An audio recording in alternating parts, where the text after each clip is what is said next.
ಉಡುಪಿಯ ಪೇಜಾವರ ಶ್ರೀಗಳಿಗೆ ಭೀಮ್ ಆರ್ಮಿ ಮುಖಂಡನೊಬ್ಬ ಅವಾಚ್ಯವಾಗಿ ನಿಂದಿಸಿ ಜೀವ ಬೆದರಿಕೆಯನ್ನು ಒಡ್ಡಿದ್ದಾನೆ. ಈ ಕುರಿತ ವಿಡಿಯೋ ಇದೀಗ ವೈರಲ್ ಆಗಿದೆ. ಇತ್ತೀಚೆಗೆ ಶ್ರೀಗಳು ಸಂವಿಧಾನ ಬದಲಾವಣೆ ಕುರಿತು ಮಾತನಾಡಿದ್ದಾರೆ ಎಂದು ಆರೋಪಿಸಲಾಗಿದ್ದು, ಖುದ್ದು ಶ್ರೀಗಳೇ ಈ ಆರೋಪವನ್ನ ಸುಳ್ಳು ಎಂದಿದ್ರು.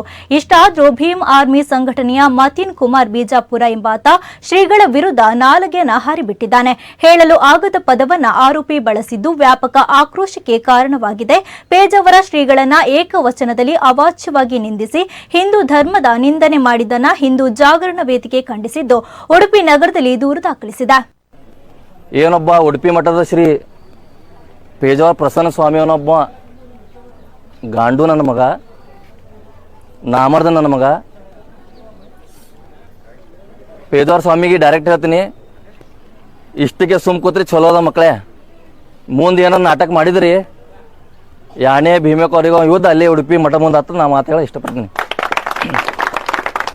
ಒಂದ್ಸಲ ಯುದ್ಧ ಆಗೋದೈತಿ.